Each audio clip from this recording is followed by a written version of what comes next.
El baremo médico es un intento del control de precios en el ejercicio de la medicina privada. Lo que están intentando es de limitar a los médicos privados en su capacidad de cobrar. ¿Por qué? Porque los pacientes públicos, los pacientes que normalmente no tienen que pagar por la salud, al verse imposibilitados de accesar a servicios de salud pública porque los hospitales están colapsados y las redes públicas están colapsadas, tienen que pagar demasiado dinero en sus estándares en los servicios privados. Eso no se controla de esa manera. Todos sabemos que el libre mercado siempre va a hacer lo que necesite hacer para llevar la economía hacia adelante. La única manera de regular los costos que paga el pueblo por la salud es tener un servicio público tan eficiente que los médicos privados tengan que bajar sus precios para poder competir con el servicio público. ¿Por qué? Porque el ciudadano normalmente se va al hospital porque es un hospital bueno, decente y con excelencia en la atención médica.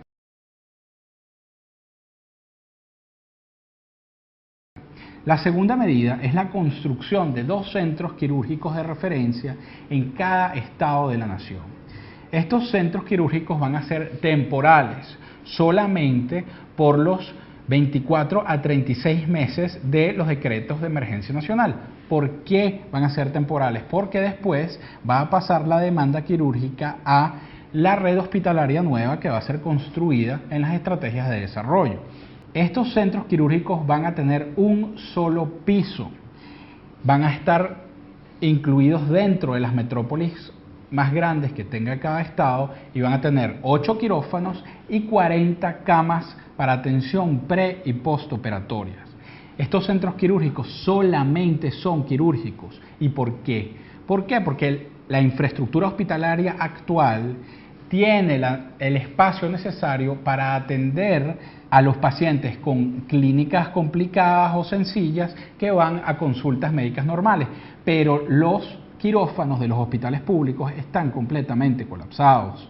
No tienen ni siquiera la mayoría aire acondicionado y la temperatura es uno de los factores más importantes para controlar la asepsia de los quirófanos. En Venezuela hay muchísima gente que está en su trabajo o desenvolviendo su vida normal esperando para hacerse una operación. Y si esa operación es muy grave, esa gente está en su casa, en cama, sin poderse mover. Tenemos que resolver esa necesidad lo más pronto posible.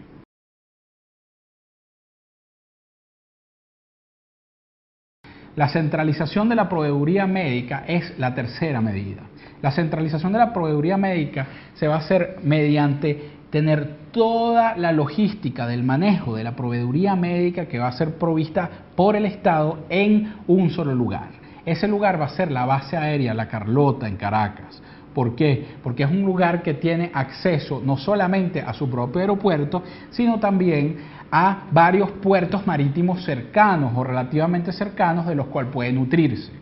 Esta proveeduría médica también va a tener acceso a todas las unidades aéreas de la Guardia Nacional y 100 unidades terrestres tipo Gandola que tienen que ser nuevas, que van a ser importadas para esto porque tienen que ser refrigeradas.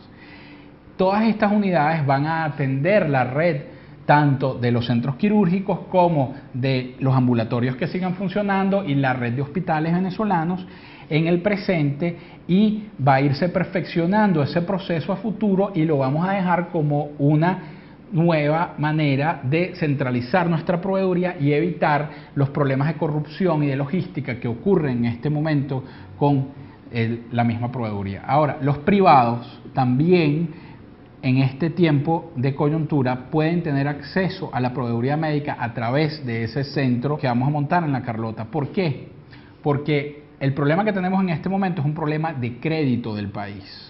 Y ese problema afecta tanto a los privados como a los públicos. Entonces vamos a montar un sistema para traer todos los insumos médicos necesarios y ese sistema tenemos que darle acceso a todo el mundo porque tenemos que asegurarnos que todos los venezolanos tengan acceso a las medicinas necesarias. Queriendo decir, los dueños de las clínicas y los señores que tengan sus consultorios privados también van a tener acceso a ese servicio.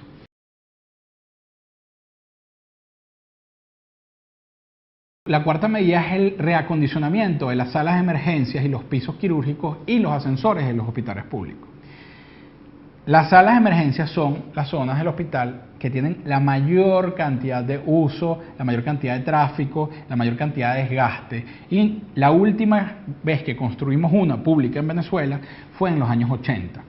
Queriendo decir, estas salas de emergencia ya no pueden más, la infraestructura está sucia, está derruida, las tuberías ya no van más, las luces, los cables de las luces están guindando en las salas de emergencia y se riegan muchísimas enfermedades porque los pacientes llegan enfermos y no hay las medidas necesarias de triaje, de control de enfermedades, ni de control vectorial en estas salas de emergencias. Entonces, lo primero que vamos a atacar en la red hospitalaria ya existente son esas salas de emergencia. Después, en la nueva red hospitalaria tendremos otra infraestructura diferente, pero esto es de nuevo parte de las medidas de emergencia. Los ascensores de los hospitales son increíblemente importantes. ¿Por qué? Porque uno de los momentos más traumáticos en la vida de un hospitalizado venezolano es el momento en el que se traslada de un lugar del hospital donde se está haciendo un examen o le están haciendo un diagnóstico a otro lugar, puede ser un quirófano, una sala de rayos X o lo que sea. ¿Por qué? Porque lo tienen que mover la mayor parte del tiempo a través de las escaleras. Y si este paciente está inmovilizado o debería estar inmovilizado, o se tiene que parar de la camilla, o tienen que cargarlo 6, 7 personas en una camilla a través de las escaleras. Muchas veces estos pacientes se caen, estos pacientes sufren desplazamientos innecesarios. Los ascensores son una parte de la infraestructura de los hospitales absolutamente crítica.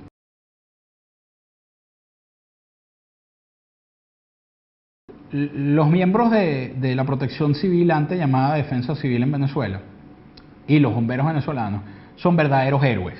En Venezuela esta gente trabaja con las uñas y de verdad tienen una calidad de atención excelente.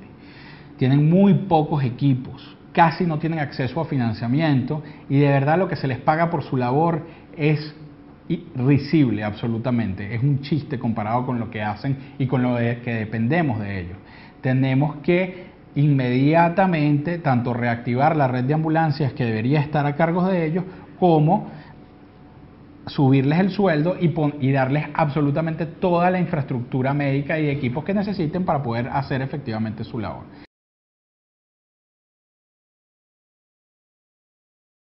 En Venezuela, en este momento, no sabemos quién se vacuna.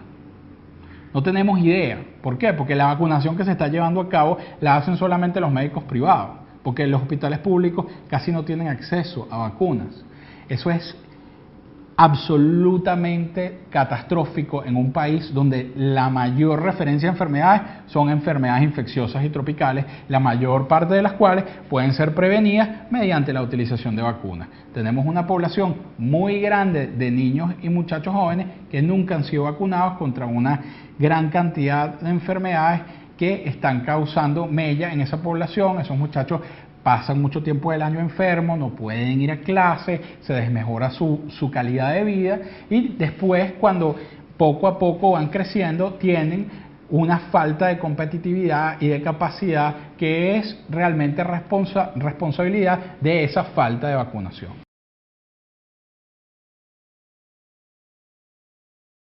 Venezuela fue uno de los primeros países del mundo en erradicar la malaria de los países tropicales, porque aquí este país fue un país pionero en fumigación. La fumigación aquí se hacía en burros si se tenía que hacer, pero hoy en día no se hace, punto, no se hace en carro, no se hace en avión, no se hace en camión, no se hace de ninguna forma, porque se han perdido todos esos controles vectoriales. En un país donde tenemos la tasa per cápita más alta del mundo de dengue y tenemos una tasa altísima que ni siquiera sabemos cuál es porque no hay epidemiología de chikungunya.